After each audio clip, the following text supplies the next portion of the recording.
Once again, I'd like to welcome everybody to this month's Wildlife for Lunch webinar. It's going to be on urban wildlife, presented by Jessica Alderson, urban biologist with Texas Parks and Wildlife Department in San Antonio. This month's webinar is made possible through funding provided by the San Antonio Livestock Exposition Incorporated, and is hosted by the Texas Wildlife Association and Texas A&M AgriLife Extension.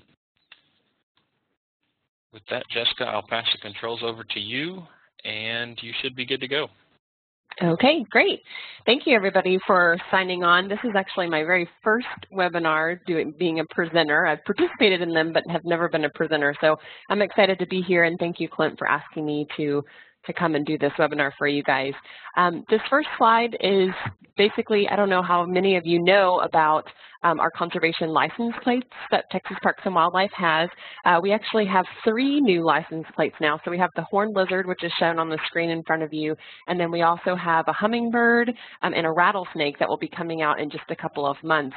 And so basically, the cost of this license plate is $30, and $22 of that $30 go directly to benefit conservation of non-game wildlife in Texas. So really, if you're looking for a way to, spend your money and wanting to help fund any non-game conservation as far as wildlife or habitat management, this is a good way to do that. So let's just jump right in. We have a lot to cover. Like Clint said, my name is Jessica Alderson, and I'm one of 2 urban biologists stationed in San Antonio. When people ask me, what do you do as an urban wildlife biologist, I kind of chuckle. There's lots of different wildlife that live amongst us in the cities, and we get lots of calls about deer, about bobcats, about mountain lions and snakes and skunks and all of that. And so I really enjoy my job because my job is something different every day. You never know when the phone rings or an email pops up what that issue is going to be or what you're going to be doing in the next 5 minutes, really. And so lots of you probably have had experience with different wildlife situations, and maybe if we have time, you can share some of that later on in the chat section. So let's just kind of start talking about the general trend of urban wildlife in an urban setting. So typically in an urban setting, you'll see that our specialist species are lost. So those that require a specific type of food or a specific type of habitat, typically those guys do not do well with the changing environment that occurs in an urban setting. So usually these species are going to be lost. So like the Texas horned lizard, lots of people grew up seeing those all over the state, and now that it's very few far in between that you would be able to actually see a Texas horned lizard, and you definitely wouldn't see one in an urban environment. The prairie dogs, the painted buntings actually are starting to get a little bit more being seen in an urban setting, but before, you really didn't see them. So because they have that special type of food and habitat cover that they need to be able to survive. And then unfortunately, our exotic species in an urban setting tend to increase. And so the photo on the upper left-hand side, a lot of people think that those are beaver, but those are actually nutria, which nutria are a little bit different than beavers. And the one way you can tell the difference is by looking at their tail. So a nutria tail is more long and rat-like tail. And then the beaver, of course, is the big, round, flat tail that they use to help build their lodge and to make warning calls.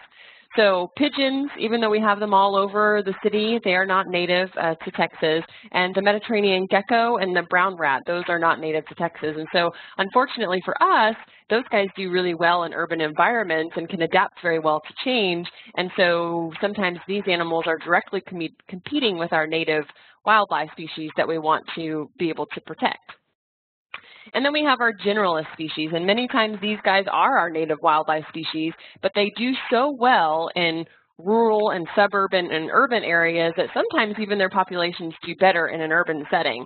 For example, there was a study that was done several years ago about raccoons, and raccoons actually do better in an urban setting, their populations do better in an urban setting than they do actually out in the more rural or suburban areas, because there's a lot more food, there's a lot more protection from predators, and so sometimes we get lots of issues with these generalist species because they do so well in an urban environment and we have lots of food and places for them to live, that we start having too many deer, or we have a coyote that maybe would come into an urban environment. So these are most of the species that we're going to be talking about today, are these generalist species.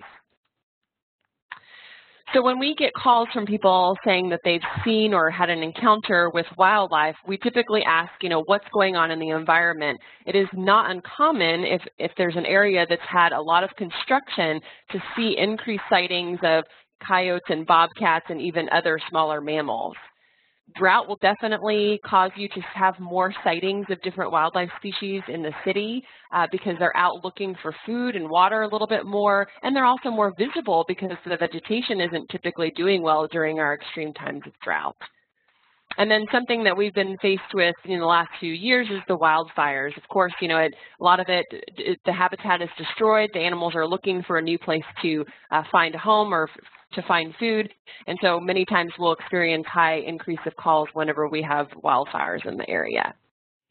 So let's start by just jumping right in and talking about probably the #1 animal that we get lots of calls about is the coyote.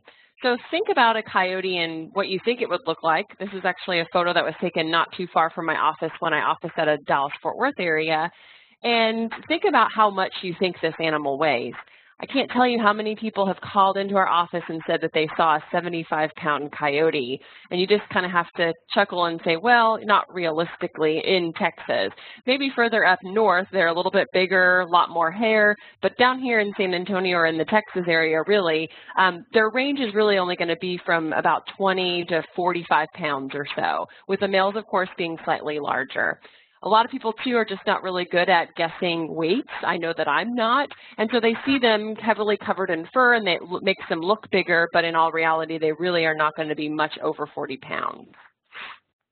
So some of the concerns that we get when we get calls is, I saw a coyote in an urban environment or in my neighborhood, and I'm concerned about disease. Well, it's a very valid concern. Coyotes, just like our domestic animals, can have rabies, they can have distemper, and they can also have the canine parvovirus. But good news for us, all of our pets, they have vaccines for those for our pets. So if you're being a responsible pet owner, you should be, if your dog happens to come into contact with a coyote, some of these diseases can be transmitted just nose to nose. Others, there's more extensive contact that they would have to get into to be able to contract some of these diseases.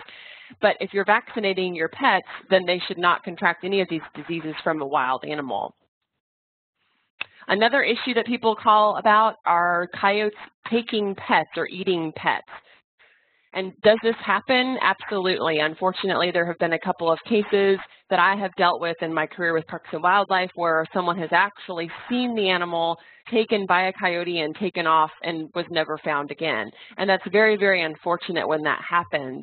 But let me show you this slide that shows you the dangers of free-range roaming pets. And this is owned or feral, just, animals that are just kind of running around. There was a study that was done in California that looks at what the dangers of the free-range roaming pets face. So if you look at the list, #1 on the list is collision with vehicles. Now think to yourself, what do coyotes eat? Or maybe what don't coyotes eat, because they eat a lot of different things, and that's why they do so well in our changing environment. But one of the primary things that they eat is roadkill. So many times if people call and say, my cat is missing, or I saw a coyote with a cat or a dog in its mouth, unless somebody actually saw that animal take that pet, we cannot always assume that the animal was the one that actually caused its death. And so many times the animal has been hit by a car, because they're more likely to get hit by a car or face some kind of disease or get into some poisons or be exposed to animal cruelty. And predation is very, very low on the list, so you can see that. So they're more likely to get hit by a car than they would be to get taken by a coyote or any other wild animal. So if a coyote is seen with an animal in its mouth, typically we say, well, it very well could have been hit by a car, and they're scavengers, so they will eat roadkill as well. So just keep that in mind if you're ever dealing with these types of situations. So if coyotes are eating pets, is this really a coyote issue, or is this maybe a proper pet management or a responsible pet owner issue? Now, I mentioned just a few minutes ago that there have been several cases that I've worked with that the owner has actually seen the animal, their pet being taken by a coyote, and that's absolutely really unfortunate that that happens. But all the incidences that I've worked with, all of them, the animal was not on the leash. the animal was far from its owner and was not in a fence.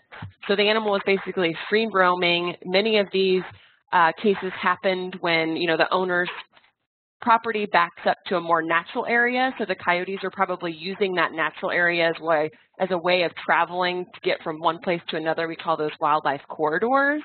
And so the coyote was probably just traveling through. The dog or the cat got to that point out into the brush, sniffing around. They are attracted to the scent, and then they end up getting taken by a coyote. Most of the animals that I have dealt with that have been taken are smaller animals. And again, the key thing is that they were not on a leash, they were not in a fence, and they were not close to their owners.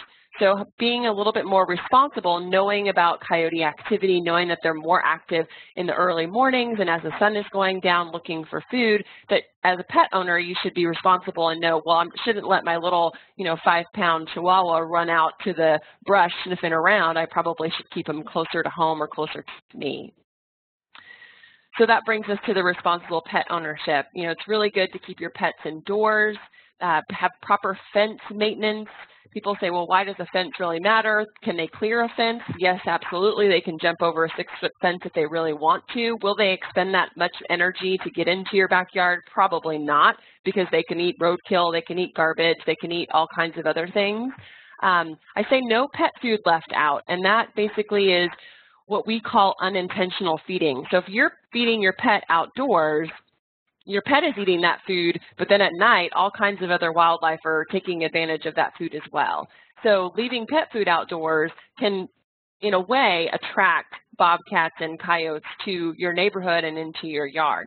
So if you do have outdoor pets that have to be fed outdoors, we typically recommend that you do get them on a feeding schedule where you feed them in the morning, pick up the food, feed them at night, pick up the food, and don't leave it out 24/7 to kind of reduce that risk of the coyote or the bobcat being attracted to that pet food. And it's not necessarily the food that they're actually attracted to, it's all the rodents and other critters that are attracted to that pet food that the coyote and the bobcat are then attracted to that.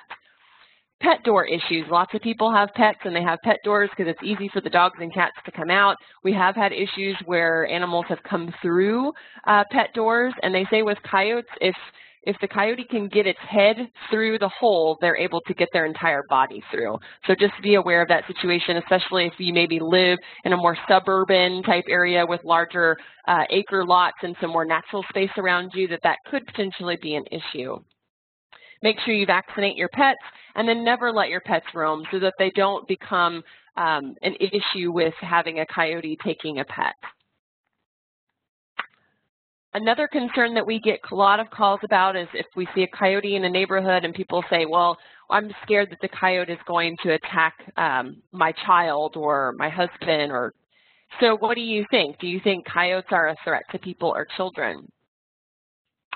Actually, not really. In Texas, there have only been 5 incidents in the entire state of Texas, and all of those incidents showed some type of predictable pattern. And you can see here the statistics for California, which are slightly outdated, but their numbers are fairly high, 89 incidences in Southern California. Some of that is because they may have higher populations of coyotes than we do, but all of those incidents showed predictable patterns, just like the ones in Texas. So for example, one of the ones in Texas happened up in the northern part of the state, and there was a gentleman who had cracked his garage door to allow his cat to come in and out to eat food. So he had food in the garage. He came out one morning, and there was a young coyote pup eating the dog food or the cat food. And so he reached down and grabbed the animal, and the animal turned and bit him. So that's one of our 5 incidences that happened here. So if the gentleman had not picked that animal up, probably would not have happened. Another incident is where people actually are trying to feed or get close to coyotes to take photographs, and they start learning that, hey, being around people isn't so bad, nothing bad happens to me. So they start to kind of lose their fear of humans. And so sometimes some of these incidents, we can see that they're starting to lose their fear of humans, and we can see a predictable pattern where we're seeing them at the same time every day, at the same spot every day, and we can kind of predict when we're going to be seeing them. When you start seeing those types of behaviors, that's when a red flag should go up, and we should say, well, okay, we need to start doing something to get this animal to be more scared of being around people. We don't want them to be that comfortable. Has anyone ever been fatally injured? Unfortunately, yes, in California and in Canada. And so the one with the 3-year-old girl, there was actually somebody in the neighborhood that was feeding the coyote. And the coyote doesn't know the difference between me, who's feeding them, and you, who's just an innocent bystander outside, doing lawn work. And so this was that instance that this person, I guess, had been feeding the coyote, and the neighbor was outside mowing the grass, and her children are outside playing, and unfortunately the coyote came up to the child ran, and that kind of triggered that instinct predator-prey behavior that they have, and the child was fatally injured by the coyote. And so these incidences are very, very sad that this happens, but there were predictable behaviors that we could see before that could have possibly prevented that from happening. So are these coyote issues, or are these maybe, hey, we need to start doing some better management practices and being more aware of the situation? I know that when we get coyote calls, we kind of keep track of them. And if we start hearing, there's a coyote in the area and it's a specific area and it's showing up at the same time, then we definitely contact that HOA or those homeowners and let them know, hey, we are starting to see these predictable patterns, and we need to start making some recommendations on how we can, make it to where this is not going to be a big issue. And so we base those on what we call the 7 warning behaviors. And so it basically goes from level 1 to level 7 in intensity, and basically when we are asking questions like what happened, what time of day did you see the animal, how long was it out, what did it do when it saw you, then we base it on these 7 warning behaviors. And so the first few steps are just, hey, we saw a coyote passing through, or we saw one and then it turned and ran. And so those are the most common calls that we get. I have never in my work history with Parks and Wildlife had somebody say, oh, the coyote came at me, or he tried to take my dog on a leash, or any of that. And those would be considered high level, level 6, level 7 warning behaviors, where we would start making recommendations of removal of that specific animal. So again, the detailed reporting is really, really helpful because we know the exact time and location and the description of the activity of the behavior. And the description of the activity that the animal was doing is really important, because taking a pet on a leash, a coyote approaching a pet on a leash and taking it from the owner is very different from, I let my dog run out in the backyard and it was a ways away from me, sniffing along the brush line, and it got taken from a coyote. So those two situations would be handled very, very differently. So education is extremely important, and so that's probably 99% of my job, is dealing with the public and educating them on how we can prevent incidences from happening and how we can basically coexist with the wildlife that live around us, because they're here to stay. They adapt well to change. They're going to be here. So why are coyotes attracted to the area? We usually talk to the caller or the person having the concerns, what's going on? Is there someone in the area that's feeding? Is there someone who's, feeding pets outdoors? A lot of people don't think about that, feeding pets outdoors, and that being an issue with wildlife being attracted to that area. Again, we go over the proper pet management, and that this is actually a neighborhood issue. So all it takes is one person to be feeding that coyote or encouraging that behavior for them to realize that, hey, being around people really isn't so bad. And then they begin to lose that fear of people. Fence maintenance, of course, and then most importantly, knowing how to react. If you are out on a trail, or if you come out into your neighborhood and you're walking through the neighborhood and you see a coyote, the biggest thing is to not run, because again, that triggers that predator-prey instinct that they have in them. So don't run. You want to make sure that you face the animal so that you can see them at all times, and act big. So you would wave your hands up in the air, you would stomp, you would yell. If you have a whistle, throw something at it if you have to. There's been some times where coyotes have started to kind of lose their fear of humans, and we've had to go step up our what we call aversive conditioning techniques, where we're having to actually make physical contact with that animal to make it uncomfortable for them. And so spraying water at them, or throwing a stick or a rock at them, or even there was even a case that had been used, not in Texas, in another state, where they had a coyote that was persistently coming to this, being very persistent about coming to the area. And so they actually used paintball guns to cause a little bit of that uncomfortable stimulus to them to make sure that, hey, you're not supposed to be this close. And after a few times of doing that, the coyote went back and started acting more normal. So these are some of the things that you can do. Of course, don't start off with the paintballs or the, spraying water or throwing things. Most coyotes in a normal type of situation, if you just throw your hands up in the air, or any wild animal for that matter, and stomp on the ground and yell and scream and get big, most of them are going to turn and run the other direction. We also talk to cities and homeowners associations about coyote responsible codes, meaning no intentional feeding of coyotes, no feeding ducks. So why do you think I say no feeding ducks? Well, you think about, you go to a duck pond and lots of people are feeding the ducks. There's lots of food left over, meaning that there's probably lots of rodents and all kinds of other animals taking advantage of that, which then would cause the coyote to go in there. And there's higher number of ducks, which they will eat ducks too. And they're easy to get because they're big and fat and they can't fly away. So the coyote will take advantage of that. So we really encourage homeowners associations and cities to enforce these codes and really make sure that that we're not causing some of these problems. So I mentioned the aversive conditioning about the spraying with water and the paintball and throwing rocks or sticks.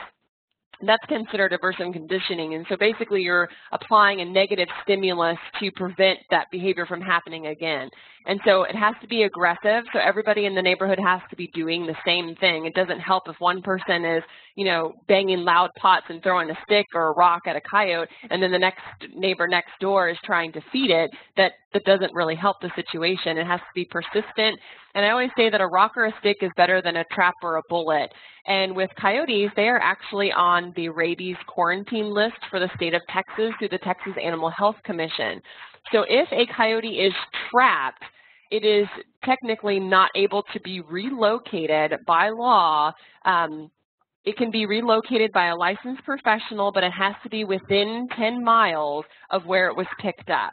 So within 10 miles of where it was picked up, if you're in the city, you're basically just taking that coyote, removing it from one neighborhood and putting it in somebody else's neighborhood. And we would not recommend that because their behavior is not going to change. So if this animal is truly a nuisance animal, is not responding to aversive conditioning, then we recommend that that animal be trapped and humanely euthanized because putting it in someone else's backyard and making it their problem is not going to solve the issue. It'll just make it worse. And that lethal control, that recommendation of trapping and humanely euthanizing, is a last resort. And the triggered behavior there is being bold with humans. And how we can figure that out if that's happening is by having official reports of the calls that are coming in and knowing what these behaviors are doing from the coyote. So if a person's pet was taken, and even if they saw that, that would not be something that we would recommend right then that animal be removed. Now, if the animal was on a leash and it approached the owner while the animal was on the leash and then tried to take the pet, then absolutely that would be a completely different story. And we say whenever we're going to, a lot of people call and say, well, we want all the coyotes removed from our homeowners association area or from the city. Well, that's unrealistic. It's super expensive to do the trapping, and it's unrealistic because what we say is nature hates a vacuum. And so those animals are there because the resources are there. And so if you remove tons and tons of individuals, you just try to trap as many coyotes as you can, more are going to move back into the area, and it could be even worse than what you already have. And with coyotes specifically, they are what we call density-dependent breeders. So if you go in and you start heavily trapping and removing the population, within 3 to 4 years, you'll have double to triple the population because they'll start having more pups each year. So typically, if we are recommending any type of lethal control, it is through just that select individual, which should be easy to find and fairly easy to trap if he's showing those predictable behaviors. So really, it's an integrated approach. So we have to educate the public, we have to keep up with the detailed reporting and enforce codes and any violations, and then of course the aversive conditioning, and then as a last result would be the lethal control. So let's move on to bobcats. So bobcats are the most abundant wildcat in the United States, and they have the greatest range of all native North American cats. Bobcats are very secretive. A lot of times they're around us and we just don't know it. They hide out a lot, and they're usually out and about whenever we're not around them. And so for females, their home ranges are fairly large. So females, an average is about 250 acres, and for males, about 500 acres. So they move around a lot. They're not just going to be hanging out in one or two houses in an urban environment. Their lifespan in the wild is about 10 to 12 years. And their tail, I always bring this up because a lot of people say, well, I saw a cat and it had a longer tail, but it wasn't a bobcat. Well, a lot of people think that bobcats, their tails have to be super, super short just because of their name, bobcat. But as you can see in this photograph, shows that the tail is actually fairly long for what you would expect a bobcat to see. So they can have different characteristics of their tail length that you wouldn't be expected. So you maybe would think sometimes it would be a mountain lion, which we get lots of calls about that, which we'll talk about in just a minute too. So, and they typically weigh about 15 to 25 pounds. So how does that compare to your domestic cat? So bobcats, 15 to 25 pounds. The maximum would be 40, and I tell you, I mean, 30, 35 pounds is really pushing it for a heavy male bobcat. Feral cats are going to be anywhere from 5 to 15, and so those are cats that are living out in the open. They don't really have owners. They're kind of having to chase after their prey, so they're a little bit more leaner than our domesticated cats.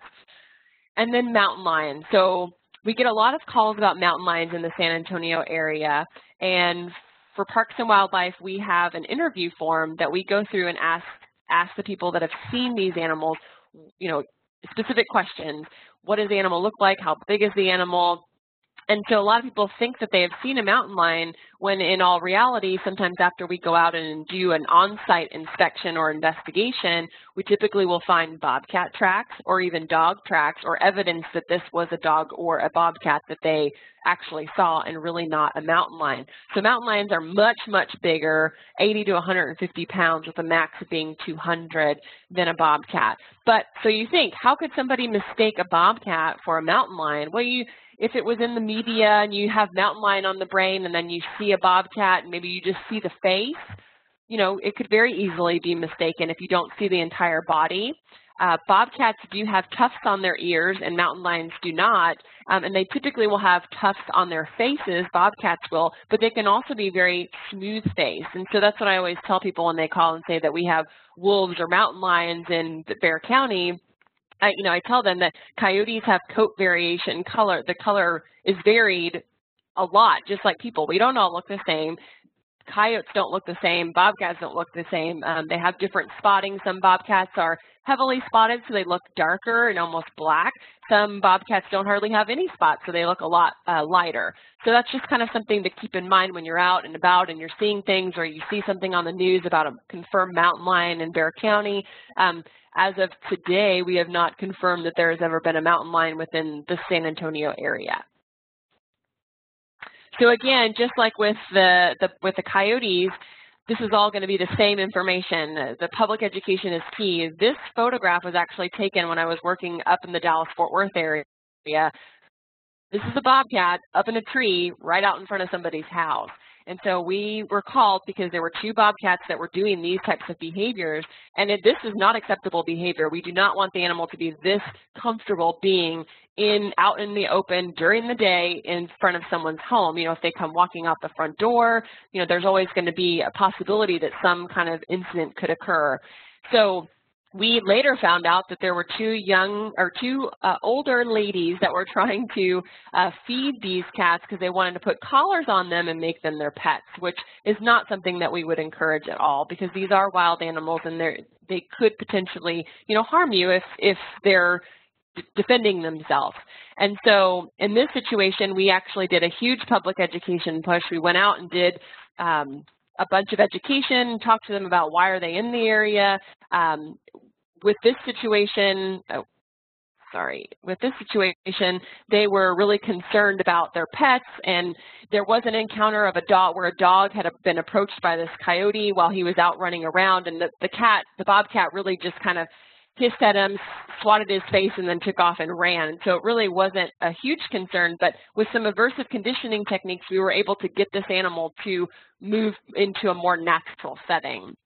So again, what should you do if you come out of your house and you see a bobcat up in your tree or in your yard? It's the same thing that what we recommended with the coyotes. So don't run, make lots of loud noise, try not to leave pet food outside. This is at the other bobcat that we were seeing just hanging out on someone's front porch. And so it just takes one person to enforce these negative behaviors before it can become a problem.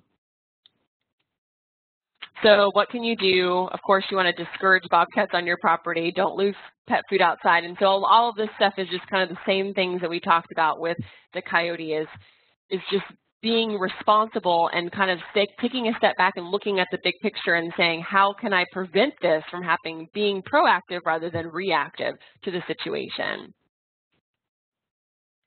White-tailed deer. We get lots of calls about white-tailed deer, especially if you live in the San Antonio area or maybe the Austin area where we have white-tailed deer living in urban environments. We are not the only state that has urban white-tailed deer issues. There are lots of states that are having issues with this. The white-tailed deer situation is kind of an interesting story because back in the early 1900s, before there were any hunting regulations, the deer population was actually going really, really low and almost to the point to where they were going to be non-existent anymore. And so to go from that to going through having regulations on hunting and getting to the point to where we're at now is kind of an interesting story where we have deer that are thriving very well in urban communities. So we estimate about 4 million deer, white-tailed deer in Texas. And why do they do so well in urban communities and why are their populations so high, especially in urban communities? Well, they are highly reproductive. It's very common for them to have twins and sometimes even triplets. Twins are more common than triplets. We have lots of issues in urban communities with supplemental feeding because you see this cute deer and, oh, it's so cute and it's Bambi and I want to feed it. Well, you feed it, then that causes them basically to go tell their friends to come, hey, there's easy food. And so they come and they end up eating lots of food that we're feeding them. And most of the times the food that we're feeding them is not good for them. The lack of predators. So in an urban environment, what would be a predator for a white-tailed deer? Vehicles. That's their number one predator. And so we're out in a more natural environment. It would be mountain lions or coyotes, and even bobcats have been known to take large does. Habitat loss, of course, with the changing environment that we have, the habitat loss is definitely an issue. And then we don't typically have hunting in an urban setting, so that's why their populations do really well. So these are some of the issues that we see here. The photo in the upper left-hand corner is of a deer that has been being fed corn, and she's got abscesses all over her face. She does not look very healthy. There were too many deer. There were 1 deer per 0.8 acres in this community that I was consulting with, and recommended for that habitat was 1 deer per 18 acres. So it was a lot of deer in this area. Deer vehicle collisions cost billions and billions of dollars every year because of deer vehicle collisions. The supplemental feeding is always an issue. And then that photo of the tree in the lower right-hand corner, that one is of a browse line. So when I'm looking at communities, that's one of the things that I look at for the habitat to see if there's a browse line to where basically all the vegetation is eaten from the ground all the way up to where the deer can reach. This is another issue that we have in urban communities that have lots of deer, is what we call this is hardware disease, which basically is where typically it's the males, they have their antlers and they get stuff caught in them. So this is actually a volleyball net. This photo was actually taken in Hollywood Park. And this one is a neighborhood next to Hollywood Park where many people put the heavy gauge wire around their newly planted trees to keep the deer from rubbing on them and from eating them. And so this one was going through the change where they go from velvet to hardened antlers. So he was rubbing his antler on the wire to get the velvet off, and he got entangled in all of that wire, and he actually pulled the entire tree out of the ground when he was doing this. And so it's just awful. And so we were able to actually cut his antler off, and that was what was entangled. We cut the big piece off so that we could manage it a little better so he wouldn't injure us with it while we were trying to get it off of him. So these are very realistic. We've seen them with Christmas tree lights on their head, all kinds of stuff. But the primary issue in urban settings with deer is the feeding. I don't recommend it at all. As from a biology perspective, the food that we're feeding them is not good for their system. Many times they're eating on the ground, and so that's why you'll see like that one deer that had the abscesses all around her mouth. It was because she was eating food off of hard surfaces, which is not what they're not what they are supposed to be eating off of. So I don't recommend feeding at all. We say, you know, most people feed corn, and corn is kind of like us going to McDonald's several times a day. Yeah, you're going to be large and happy maybe because you're eating McDonald's, but you're definitely not going to be healthy. So we'll just quickly go over a few of the things that we can do in an urban community about white-tailed deer management. So I mentioned that most of the time you're not going to have any type of hunting in an urban community, which poses a challenge for us because that's how we regulate deer populations out in the more rural areas. So the non-lethal options would be fencing, any types of deterrence. We have our triple T permit, which is trap, transport, and translocate, which is basically where we have a licensed trapper that goes in, traps the deer, and then takes them to an approved facility. The key with this permit is that it has to be an approved facility. If it is not approved, then we basically have no place to take the deer, and so that option is taken off of the table. And then fertility control is always brought up whenever I'm talking to homeowners associations, but with fertility control, it's really only been shown to be successful in what we call a closed population, meaning that there's no deer coming in and no deer going out, and it's very, very expensive. The lethal methods would be the TTP permit, which would be the trap, transport, and process, which is what many communities such as Hollywood Park and Lakeway and many other communities that are dealing with these issues are currently doing and have been doing for years, and where they basically hire somebody to trap the animal, and then they get taken to the processing plant, and then the meat is then donated to the local food banks. Individual hunting and sharpshooters, of course, are also an option for lethal methods, but sometimes are not an option because of our city ordinances, like not being able to discharge a firearm within the city limits. So there's lots of different options, but some of them are not always on the table due to different constraints of the situation that we're dealing with.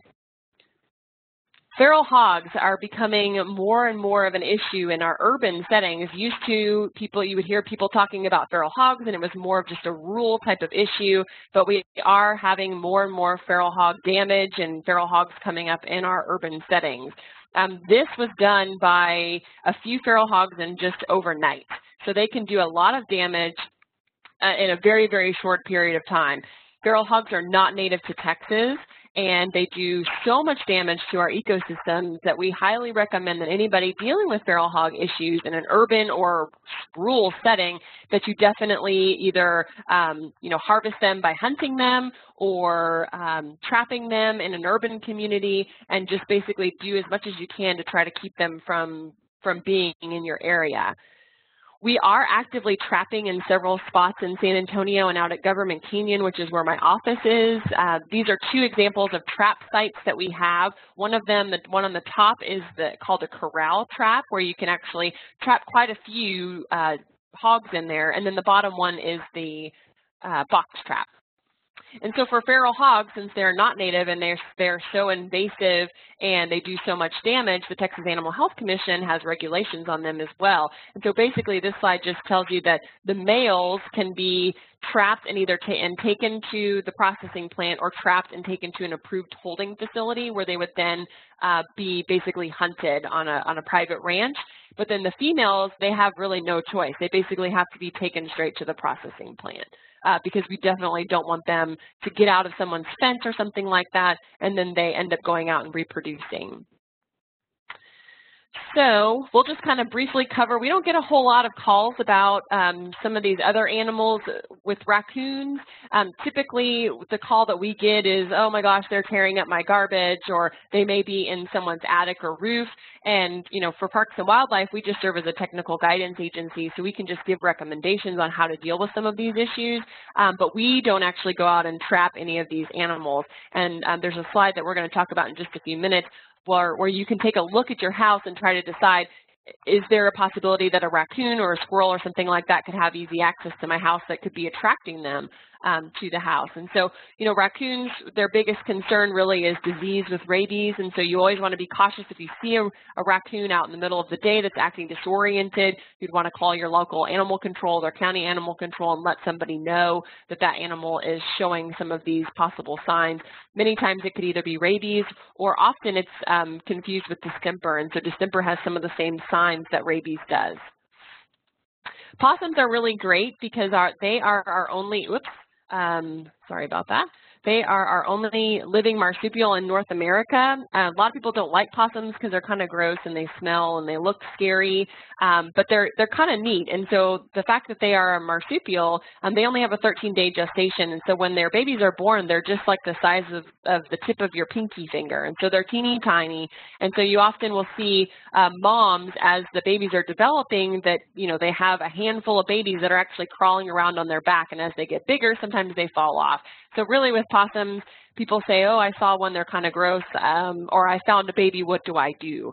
So those are really the only concerns that we get calls about. They're extremely disease resistant because their body temperature is a lot lower than ours. And so they can actually be bitten by venomous snakes and it not have any effect on them. And so if you don't like having snakes in your yard, having possums is great because that's one of the things they love to eat. Armadillos, the biggest thing that we get calls about armadillos is them tearing up your yard. And so you'll see very classic signs in your garden of them tearing up your yard. And the only thing I can say to that is that they're looking for food. And so they're looking for the grub worms, kind of like how the feral hogs root up your yard. That's what they're looking for. They're doing it for food. They're not doing it just to be mean. They're doing it to eat. And so with armadillos, if you can remove those grub worms, then you'll hopefully solve your armadillo problem. So you can introduce what we call beneficial nematodes. Some nurseries are selling this, or you can find it on the internet. And basically it's a non-chemical way to be able to remove the grub worms from the soil, and then the armadillo won't have food there to eat, so they'll move on to your neighbor's yard or something like that. We do get a lot of calls about snakes. I get lots of emails about snakes.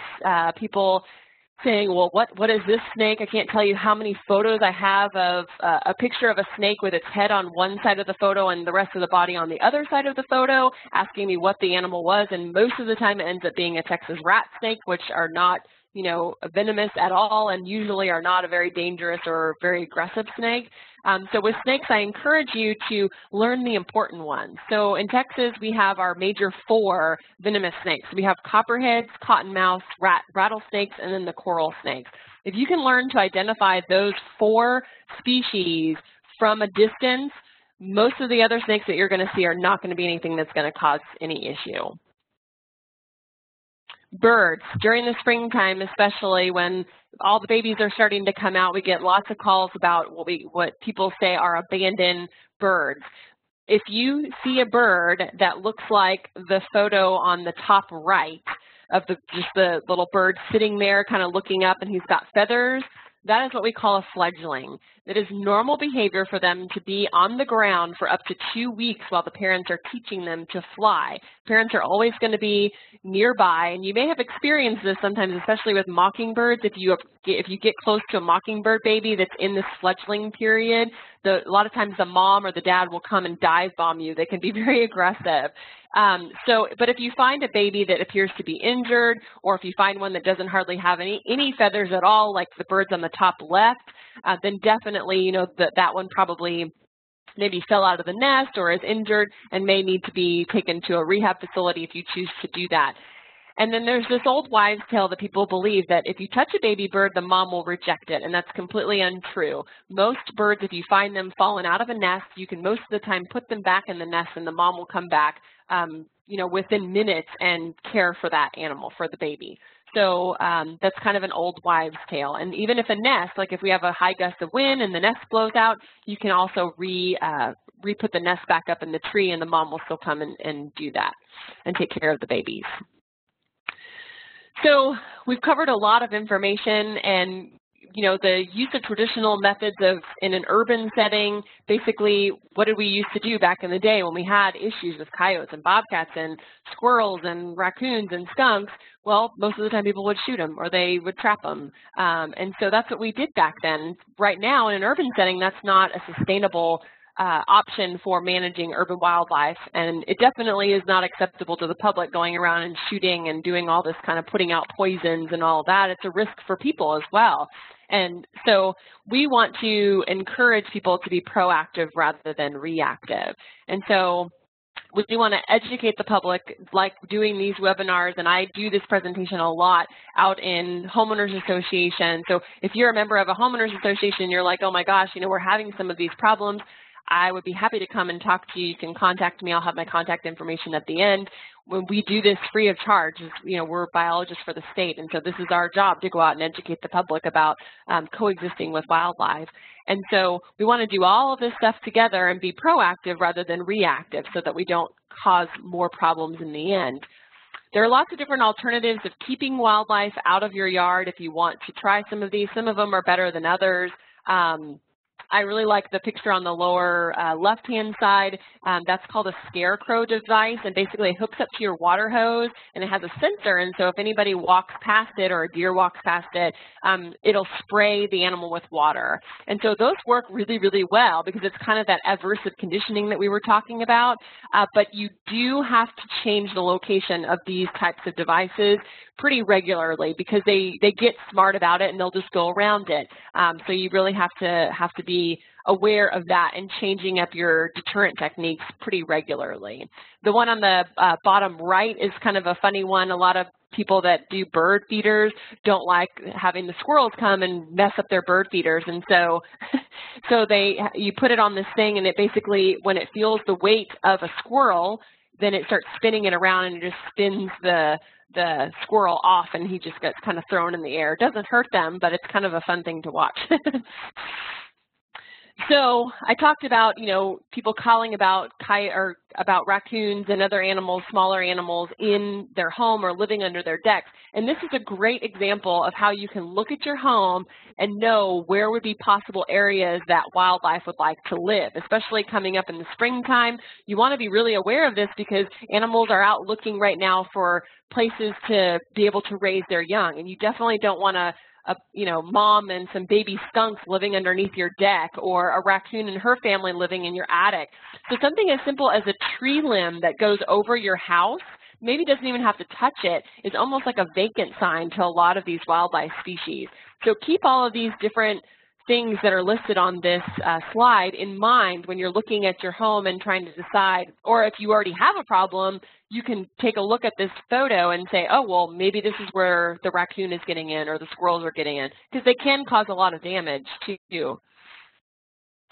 So with that, I know we covered a lot of information today, and it seemed like I probably was going really fast, but we have a lot of issues that we have to cover in a short amount of time, and I wanted to make sure that we left enough time for questions at the end.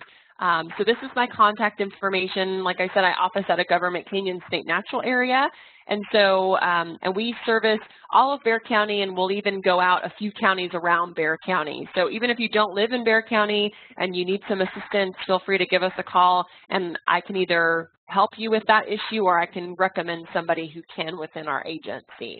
So thank you guys so much. I really appreciate it. And I'll leave my contact information up, and then if anybody has any questions, I'll turn it over to Clint.